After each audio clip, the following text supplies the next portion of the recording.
Hello, everybody, and welcome back to my continuation of my book reading of Stephen King's Misery. And I was at chapter 12 right now, and it's called A Rat Trap. Here we go.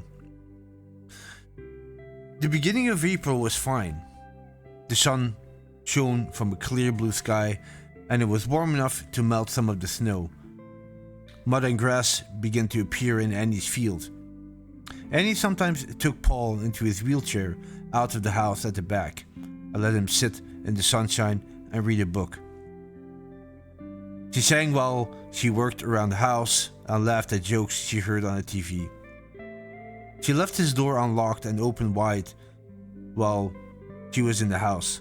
Paul tried not to think of the snow melting and uncovering his car. The morning of the 15th, however, was windy and dull, and Annie changed. She didn't come into his room with his tablets until 9 o'clock, and by then he needed them quite badly, so badly that he nearly got some from under the mattress.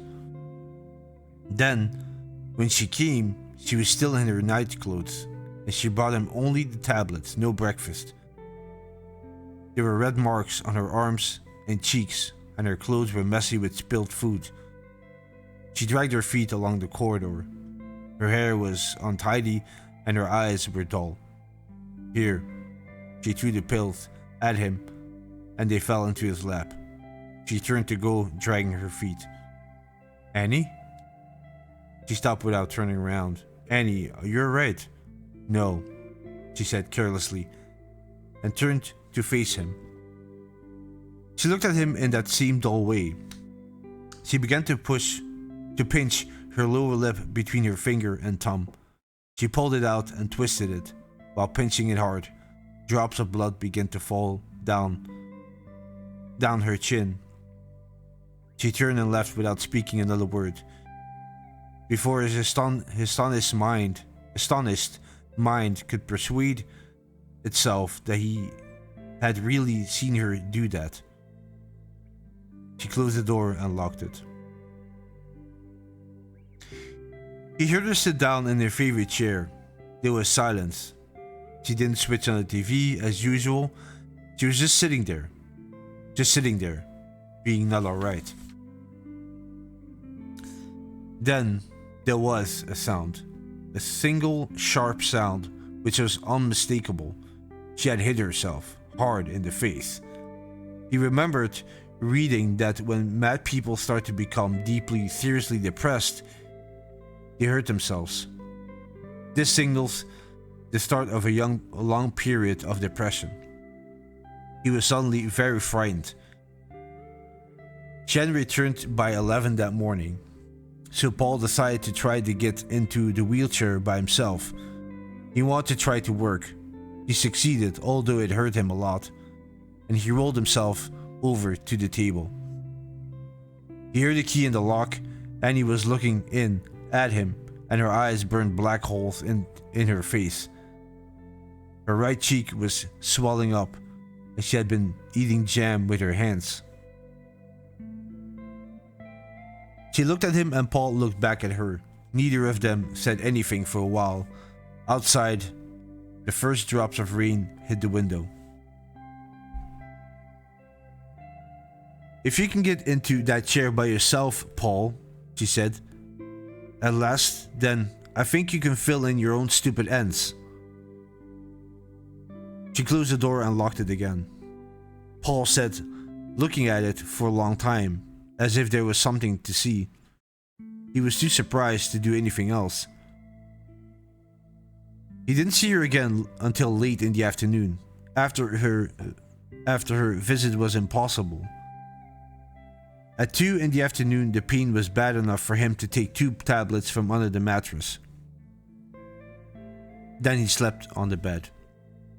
When he woke up, he thought at first that he was still dreaming, but what he saw was too strange for real life. Annie was sitting on the side of the bed. In one hand, she held a glass full of Novril tablets, which he placed on the table next to his bed, and the other hand was a rat trap. There was a large grey rat in it. The trap was broken. The trap had broken the rat's back. There was blood around its mouth, but it was still alive. It was struggling and squeaking. This was no dream. He realized that now he was seeing the real Annie. She looked terrible.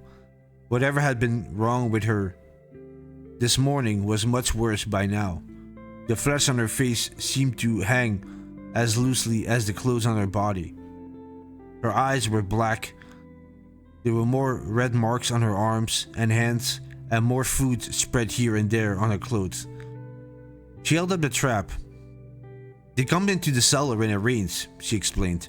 "I put down traps. I always catch 8 or 9 of them. Sometimes I find others." She went blank again.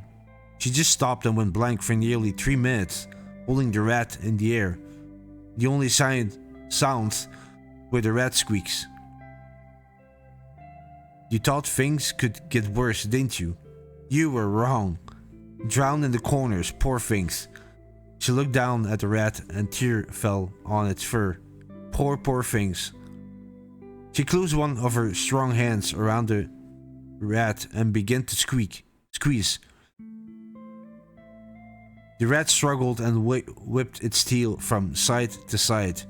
Annie's eyes never lost that blank, distant look. Paul wanted to look away but couldn't. It was disgusting, but fascinating. Annie's hand closed into a fist. Paul heard the rat's bones break and blood ran out of its mouth. Annie threw the crushed body into the corner of the room. Some of the rat's blood was on her hands. "Now, it's at peace," she said, and laughed. "Shall I get my gun, Paul? Maybe the next world is better for people as well as for rats, and people are almost the same as rats anyway." "Wait for me to finish," he said. It was hard to speak. His mouth felt thick and heavy. "I'm closer to death than I've ever been in my life," he thought, "because she means it. She's as insane as the husband who murders his whole family before killing himself, and who thinks he's being a good husband and father." "Misery?" she asked, and Paul thought or hoped that there was a tiny sign of life in her eyes. Yes. What should he say next? How could he top her killing him? I agree that the world's an awful place. I mean, I've been in so much pain these last few weeks, but..." "Pain?" she interrupted him. "You don't know what pain is, Paul. You haven't any idea at all." She looked at him with contempt. "No, I suppose not. Not compared with you, anyway. That's right. But I want to finish this book. I want to see what happens to Misery. And I'd like you to be here too. Don't you want to find out what happens?" There was a pause, a terrible silence for a few seconds, and then she sighed. "Yes, I suppose. I do want to know what happens. That's the only thing left in the world that I still want." Without realizing that what she was doing, she began to suck the rat's blood off her fingers. "I can still do it, Paul. I can still go and get my gun. Why not now, both of us together? You're not stupid. You know I can never let you leave here. You've known that for some time, haven't you? I suppose you think of escape like a rat in a trap, but you can escape. I can't let you leave here. But I could go with you." Paul forced himself to keep his eyes looking straight into hers. "We all go eventually, don't we, Annie? But I like to finish what I've started first." She sighed and stood up. "All right. I must have known that's what you want, because I brought you your pills. I don't remember bringing them, but here they are. I have to go away for a while. If I don't, what you and I won't make any... Wait, let me hold on. I have to go away for a while. If I don't, what you or I want won't make any difference. I do things, you see. I go somewhere when I feel like this. a place in the hills. I call it my laughing place. You remember that I told you I was coming back from Sidewinders when I found you in the storm? I lied. I was coming back from my laughing place. In fact, sometimes I do laugh when I'm there, but usually I just scream. How long will you be away, Annie? I don't know. I brought you plenty of pills. But what about food? Am I supposed to eat that rat? She left the room and he listened to her walking around the house getting ready to go. He still half expected her to come back with her gun, but he did not relax until he heard the car disappearing up the road outside. And that was the end of chapter 12, The Rat Trap.